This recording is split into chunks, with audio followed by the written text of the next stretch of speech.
Hello, my name is Herb Simmons, and I'm here from the Climate Emergency Forum. We have a very special program for you today. Okay, is that better? Can people hear me? Thank you very much. And it's called Beyond Emission Reductions. Much of COP is focused, of course, and has been for many years and decades, on emission reductions, but there are very promising approaches and techniques that go beyond emission reductions that can help us meet our climate goals. And that's what we're talking about today with really a first-class, world-class panel of guests. First, I'd like to acknowledge the International Society for Ecological Economics. We're delighted to be a part of your team here at COP. And among our panelists today, first we have Dr. Sean Fitzgerald. Sean is the Executive Director of the Center for Climate Repair at Cambridge University. He's a fellow of the Royal Academy of Engineering, and he works at the interface of academic research, business, government policy, and public engagement. And I'm just going to turn it over to you, Sean, and we'll go from there. Great. Thanks ever so much indeed, Herb. So, as Director of the Center for Climate Repair, I'm going to share a few thoughts with you about actually going beyond emissions reduction. First of all, just want to acknowledge the huge number of people that we are working with around the world. There are lots of people in Cambridge, but actually lots and lots of collaborators. And because we're a research organization, our first and foremost objective is to further knowledge in the areas of climate repair. To be absolutely clear that we are not looking at deployment, we want to make increased knowledge as an opportunity to have more informed decisions about the actions that we need to take. I think we'll all know that we're not in a happy place, so we're hearing today and the last few days about keeping 1.5 alive. It does depend on your definition of what we mean by 1.5. This is a news clip from just in February earlier this year, that the world's first a whole year-long breach of key 1.5 was exceeded. That does not mean to say that 1.5 is dead. Be clear about the actual definitions that we're using. It is unfortunately clearly obvious that the emissions of modelled pathways in the IPCC show that current policies of the various countries will not achieve global net zero by 2050. We therefore need to work a lot harder. There's a clear recognition that greenhouse gas removal at scale is needed and forms part of that net zero target. Getting to net zero is necessary but not sufficient. We need net negative because we will need to drain the atmosphere of excess greenhouse gases that we've already emitted and those which we are going to continue emitting. We also need to seriously factor in adaptation, which is a clear topic of this COP. And then I've got concerns that solar radiation management could be used in desperation without more understanding. And we need to have that understanding if we're going to make proper decisions about it. So climate repair has three pillars. The first is emissions reduction. The second is greenhouse gas removal. And the third is something that we call refreeze, just to make it elegant in terms of 3 Rs. But be really clear, that third R in particular is the area of research. There are some actions right now regarding deployment of removal of greenhouse gases as well as ongoing research. And we are using this research to try and explore whether this diagram, which was proposed by Shepard back in 2014, whether the napkin diagram is indeed feasible. So there's a business as usual curve. Cutting emissions actually then levels us out, but we need to do more than that. We need to do carbon dioxide removal to get to a net negative position to drain that, and then concerned about, well, depending on how long it takes, can we keep a lid on temperatures and therefore some form of solar radiation management in the intervening period? We don't know, and that's what the research is about. Many thanks. Thank you very much, Sean. I'm Jill Story. I'm the Marine Carbon Dioxide Removal Advisor with the World Ocean Council, and we're delighted to be here today to talk about this important topic. We think it's one of the most important topics of this COP. And I'd just like to start by putting it into context. We all know the state we're in. We all know that the IPCC have said that we need to remove 10 gigatons of carbon dioxide by 2050. There's been a lot of talk about decarbonising first and then looking at removals. I think most people realize today we're at that point where we need to do everything all at once. So we need to be looking at removals today and looking at it quickly. Putting into context, 10 gigatons is a quarter of the current annual emissions. It's more than the combined emissions of the US and India. And if we look at the durable carbon removals for 2023, the amount of durable carbon removal sold was 4.5 million tons. So to get to 10 gigaton scale per annum by 2050, you can see the speed of the change that's required. It needs to be the fastest growing industry in history. So far, 90% of the removals have been, the durable removals have been land-based. We know the ocean is 71% of the surface area. We know that the ocean stores 50 times more carbon dioxide than the atmosphere. So it's the obvious place to look. So we're looking at the cycles, the natural cycles in the ocean, to see what can be slightly adjusted to give the impact that we need. If anybody's new to this field, this was a fantastic report to look at. The US National Academy of Sciences, Engineering and Medicine report in 2022 goes into a lot of detail about some of the possible pathways. And also I put a link to Ocean Vision's website too. Leah's going to talk from Ocean Visions. They've got some fantastic materials as well. So this is on the supply side, but really to get to scale, obviously we need to create an industry. We need the supply and demand. We've been told by McKinsey that this marketplace, the removal marketplace, could be a $1.2 trillion industry. So we need to get everybody engaged. So some people will be engaged in this space because they're really focused on doing the right thing for the climate. Some people might see the potential opportunity, but we need everything. We need everybody as part of the solution engaging in this sector. So far, after COP26, where companies started to have net zero targets, that created the demand. So we're starting to see now some small pilots around the world. This is a part of Morocco. This is an example of New Zealand. This is off the US. And the way these pilots are being funded is due to some of the large corporates who've recognized that to meet their net zero commitments, they're going to also need removals as part of that, of their strategy.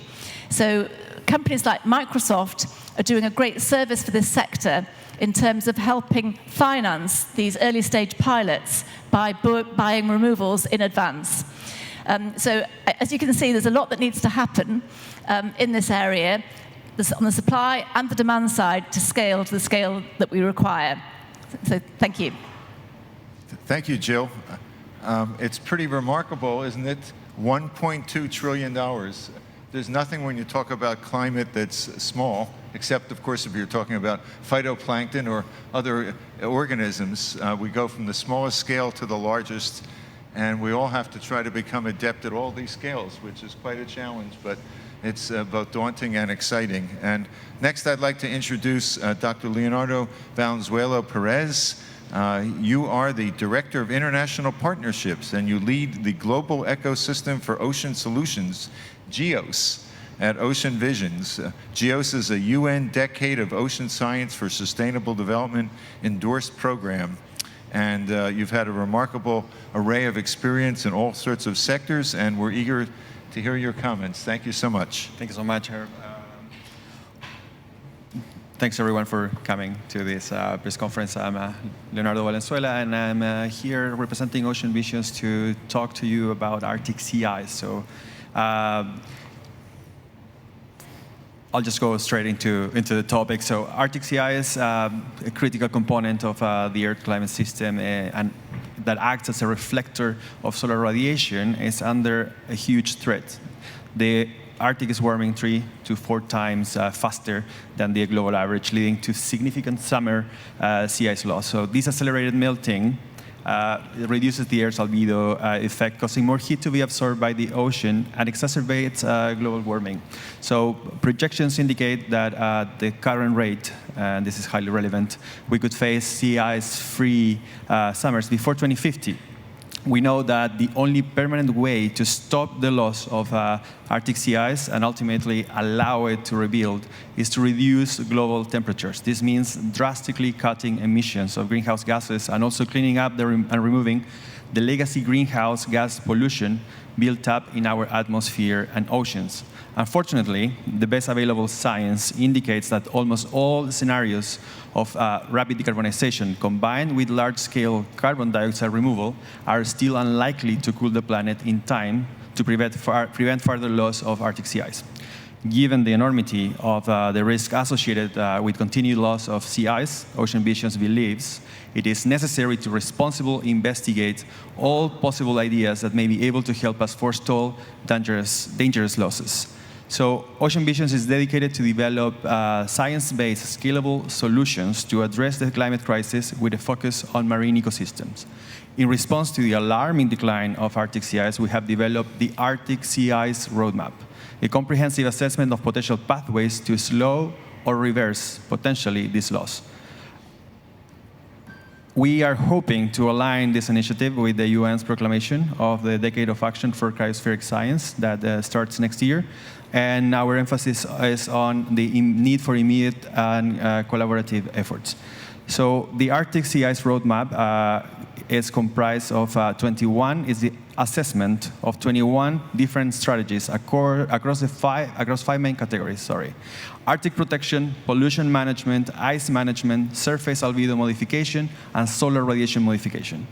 What we have done is a prioritization and research, so identifying approaches that have the highest potential impact and highlight the need for increased research to fill knowledge gaps regarding their feasibility, risk, and benefits. We are also emphasizing the need for collaborative efforts. The roadmap underscores the importance of international collaboration among scientists, policymakers, indigenous communities, and other relevant stakeholders to develop and implement safe and effective interventions. Preserving Arctic sea ice is crucial, not only for regional ecosystems and indigenous communities, but also for global climate stability. The loss of sea ice accelerates global warming, leading to more extreme weather patterns and sea level rise that affects populations worldwide. A better understanding of the pathways outlined in the roadmap may help mitigate these effects, contributing to the stabilization of the climate system. The Arctic crisis is a global emergency that requires immediate and coordinated action. Ocean Visions invites partners from all sectors to join us in advancing research pathways for innovative solutions to protect and restore Arctic sea ice. We should explore all options to understand their realistic potential and hopefully prevent the crossing of critical climate thresholds. The rapid decline of Arctic sea ice is a clear indicator of the urgency of the climate crisis. Ocean Visions is committed to leading efforts to develop and implement effective strategies to address this challenge, and we call upon the climate community and beyond to collaborate with us in this vital endeavor to protect this critical marine ecosystem. Thank you very much, Dr. Perez. Can anyone think of a challenge more important and more daunting than stopping the collapse of the Arctic sea ice and restoring it? I think that's what we're all focused on, and the kinds of efforts that Ocean Visions and other groups are making is really, it's so important, and it requires our complete support. And so I hope those of us who are watching and listening today will do all they can to support this amazing effort, an essential effort. I'd now like to introduce Paul Beckwith. Paul Beckwith is a veteran of the Climate Emergency Forum. He's a climate system scientist. He's taught at the University of Ottawa and as well as Carleton University. And he's an extremely well-known climate educator with over 1,200 videos. Paul, I don't know how you find the time and energy to do it on YouTube. Paul, the floor is yours. Yes, thank you, and thank you everybody for coming. So beyond emissions reductions, right? I mean, we've been talking about trying to reduce emissions for a long period of time through many climate conferences, et cetera, but we need to do more than that. We need to go beyond this. So what are we talking about? Well, for years I've been talking about an analogy of a three-legged bar stool, and one leg of the bar stool is that we need to slash fossil fuel emissions. That includes not just CO2, but methane. And methane is a very potent greenhouse gas, as we know, so if we reduce methane levels, we can see immediate effects on reduction of global temperatures, whereas reducing CO2 is much more difficult and has longer-term effects. So that's the first leg of the bar stool. is slashing fossil fuel emissions, but that doesn't remove it from the atmosphere. That would stabilize levels as long as we still have our carbon sinks doing what they're supposed to be doing, but they're weakening. So, you know, we could slash fossil fuel emissions and still see a rise in greenhouse gases because of losing our carbon sinks. and so we need to, I'll talk a little bit about some of the methods for that, but Sean and Jill, and you know, that's what they're talking about. Also, the third leg of the bar stool is solar radiation management. We need to cool the planet. Now, it's not a matter of cooling the planet uniformly because the planet hasn't heated uniformly, right? Losing Arctic sea ice, losing the reflective albedo, if you like, of the Arctic means that there's more solar absorption of radiation in the Arctic. So the Arctic's warming much, much faster than the rest of the planet.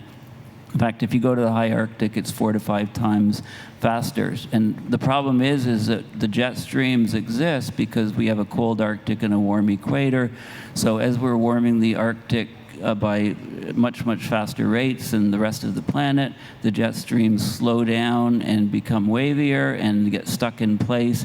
And therefore, we get all the extreme weather events ramping up, which we see around the world. Just look at the flooding in Spain, look at the wildfires in Canada last summer, the tropical storms that develop into hurricanes or typhoons or cyclones around the world. They have more energy because for every degree Celsius warming in the temperature, we get 7% more water vapor in the air, and that feeds the energy into these storms.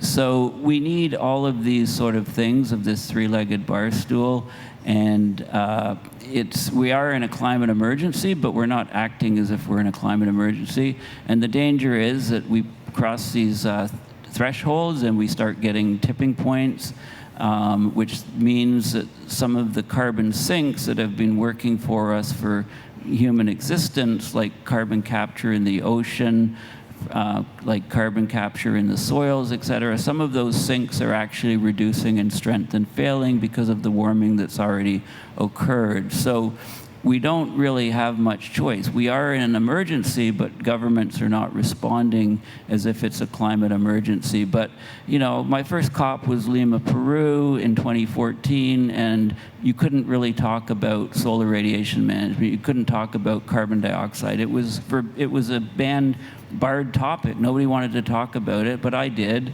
And, you know, it's going to be vital for us to do these things, whether we like it or not. So we better try to figure out how the Earth is going to respond when we do these things and do it properly.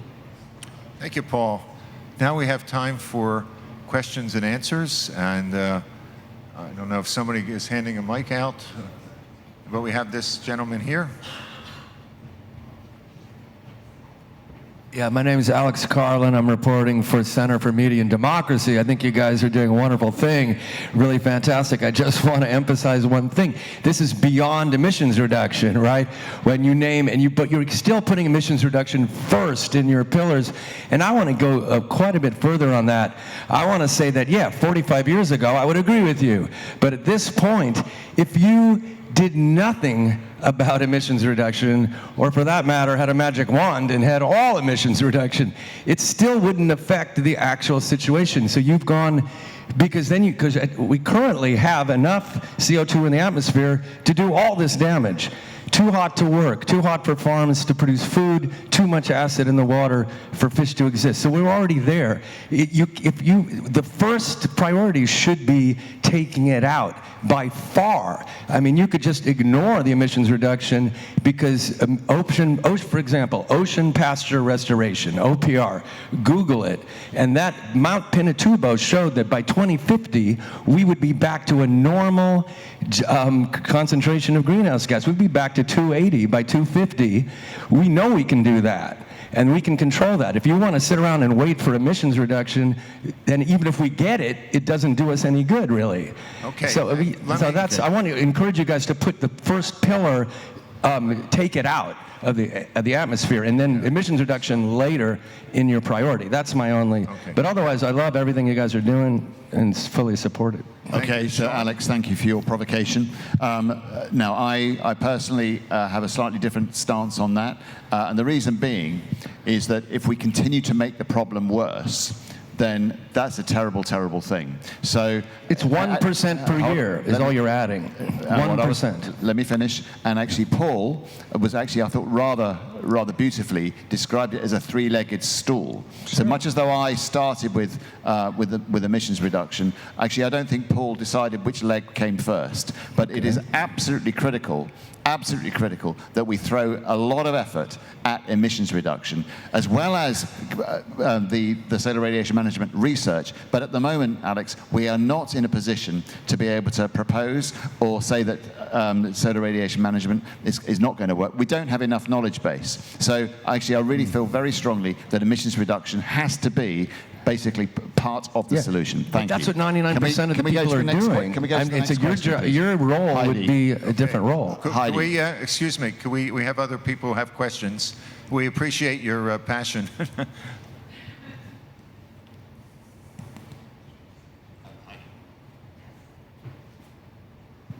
Thank you so much. Thank you for having us, and good to see you guys again. My name is Heidi Silvestre. I'm a glaciologist and deputy secretary at AMAP, the Arctic Monitoring and Assessment Program. And we've met many times at different COPs, and you know I don't agree with the extreme parts of geoengineering that can have extremely negative consequences on ecosystems. And I would like to highlight, I don't know if you've had time to read it, we've actually just released the preprint of a paper with 40 different scientists, many of them are in the room today, entitled Safeguarding the Polar Regions from Dangerous Geoengineering. And I think it's time that the scientific community came together to highlight the potential danger of geoengineering. As you know, my question to you is, speaking of solar radiation management, could you tell us more about the implications that this could have on not only Arctic ecosystems, but if it spreads out to other places, what could be the consequences on the rest of the world besides potentially cooling temperatures? Thank you very much. So I will answer that. The purpose of the research, all right, is to address this very point, because I completely agree that the solar radiation management practices could be dangerous. But actually, they could also be not dangerous and actually a force for good for the planet when you do a risk-risk analysis. And in fact, at the moment, we don't have enough knowledge base to be able to steer one way or the other. We just don't. And therefore, what I'm keen to do is to be able to enable society to make a more balanced and informed view about the relative risks. And it is a relative risk sort of argument that we need to consider. And I don't have that knowledge base. I don't know anyone that does right now to be able to be very strong. And I have read the preprint, right? But I don't think that's the only sort of set of opinions or set of analyses, right? And in fact, I would say, after reading that preprint, I would say there's an even greater call for research because of the paucity of knowledge that we've got in this space. We really need to do more work in order to be able to arrive at a position where we think about the relative risks. Thank you. Any of the other panelists want to comment? Just one point to remember, we're in a dangerous world right now. You know, we've done inadvertent geoengineering with all our fossil fuel emissions that are in the atmosphere.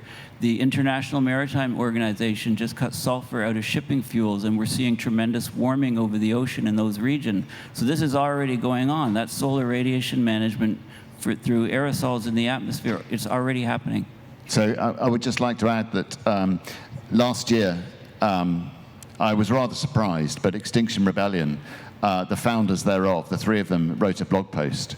And it was quite revealing. The first thing that they did was to apologize by saying that they got some things wrong, which I thought was very disarming and incredibly clever in terms of framing. But the two big points that really struck me were, the first was that as a result of what Paul's just identified regarding the change in the IMO regulations, what they asked for was a review, not a cessation of the regulations, but a review of the implications of those changes because of the impact on the ocean. That was the first thing.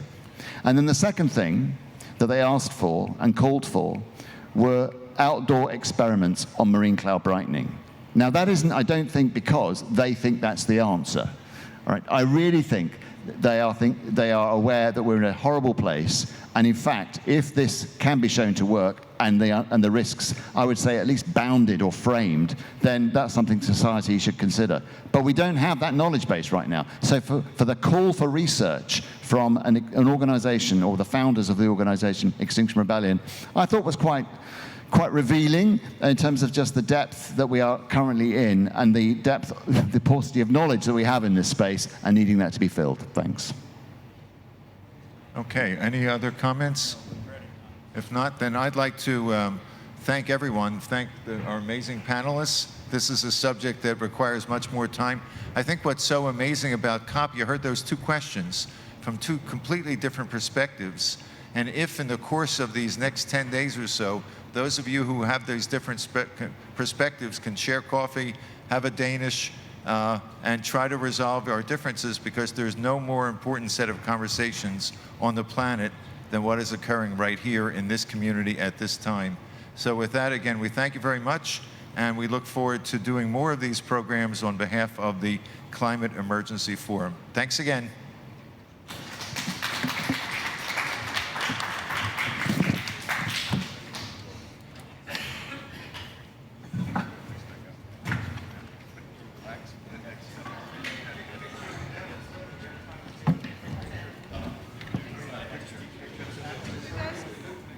Stand by the local. Quick picture.